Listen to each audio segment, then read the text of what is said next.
রংপুরের নিহত ছাত্রনেতা আবু সাইদকে নিয়ে ফেসবুকে আপত্তিকর পোস্ট দেওয়ার অভিযোগে নেত্রকোনার কেন্দ্রীয় উপজেলার শান্দিকোনা উচ্চ মাধ্যমিক বিদ্যালয়ের দশম শ্রেণীর এক শিক্ষার্থীকে গ্রেফতার করেছে পুলিশ। 3 দিন পুলিশি হেফাজতের পর সোমবার 30শে জুন নেত্রকোনা জেলা জজ আদালত তাকে জামিনে মুক্তি দিয়েছে। গ্রেফতার হওয়া ছাত্রের নাম সুমন আহমেদ, বয়স 18। পরিবারের দাবি, শুক্রবার 27শে জুন সন্ধ্যার আগে আগে পুলিশ পরিচয়ে তাকে রাস্তা থেকে তুলে নিয়ে যাওয়া হয়। পরে থানার পক্ষ থেকে পরিবারের কাছে ফোন করে গ্রেফতারের বিষয়টি জানানো হয় এবং জন্ম নিবন্ধন সহ প্রয়োজনীয় কাগজপত্র আনার অনুরোধ করা হয়। পরদিনই পুলিশ নিজ উদ্যোগে সাইবার সিকিউরিটি অ্যাক্টের আওতায় সুমনের বিরুদ্ধে মামলা দায়ের করে এবং তাকে আদালতে হাজির করে। স্থানীয় সূত্রে জানা যায়, সুমন আহমেদ তার ফেসবুক অ্যাকাউন্টে বৈষম্য বিরোধী আন্দোলনের শহীদ আবু সাইদকে নিয়ে কুরুচিপূর্ণ শব্দ ও ব্যঙ্গাত্মক ইমোজি সহ একটি ছবি পোস্ট করেন। বিষয়টি সামাজিক মাধ্যমে ছড়িয়ে পড়লে শান্তিকোনা গ্রামে উত্তেজনা সৃষ্টি হয়। কেন্দুয়া উপজেলা আহত জুলাই যোদ্ধা নামের একটি সংগঠনের দাবি, সুমনের পোস্টে অন্তত 3টি অপমানজনক শব্দ ছিল, যা স্থানীয়দের মধ্যে তীব্র ক্ষোভের জন্ম দেয়। সংগঠনের সাধারণ সম্পাদক আশরাফুল ইসলাম জাসাম বলেন, আমরা প্রশাসনের সঙ্গে যোগাযোগ করি এবং পুলিশের মাধ্যমে অভিযুক্তকে গ্রেফতার করানো হয়।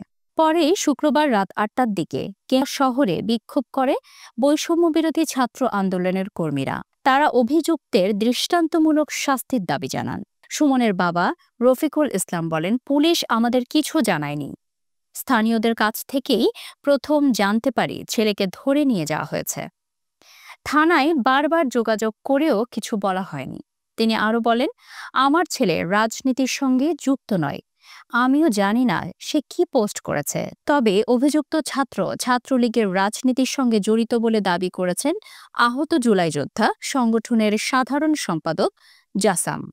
কেন্দুয়া থানার ভারপ্রাপ্ত কর্মকর্তা মিজানুর রহমান বলেন, 164 ধারা অনুযায়ী জবানবন্দি নেওয়া হয়নি, তবে প্রাথমিকভাবে সে আমার কাছে পোস্ট দেওয়ার বিষয়টি স্বীকার করেছে।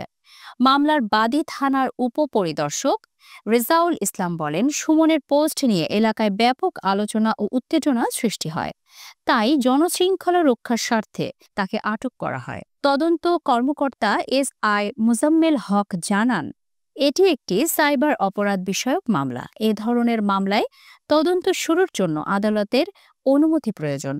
সোমবার সন্ধ্যায় জামিন পাওয়ার পর অভিযুক্তের বাবা রফিকুল ইসলাম বলেন, ছেলের সঙ্গে কথা বলেই বিস্তারিত জানতে পারবো। এখনো আমি বুঝে উঠতে পারিনি কি কারণে এমন ঘটনা ঘটল। রংপুরে বৈষম্য বিরোধী আন্দোলনে নিহত ছাত্র আবু সাইদকে কেন্দ্র করে সারা দেশে চলছে আলোচনা। তার মৃত্যু নিয়ে রাজনৈতিক আবেগের পাশাপাশি সামাজিক মাধ্যমে নানা প্রতিক্রিয়া দেখা যাচ্ছে। সেই আবহেই এই স্কুল ছাত্রের বিরুদ্ধে নেওয়া ব্যবস্থা নতুন করে বিতর্ক ও উদ্বেগের জন্ম দিয়েছে।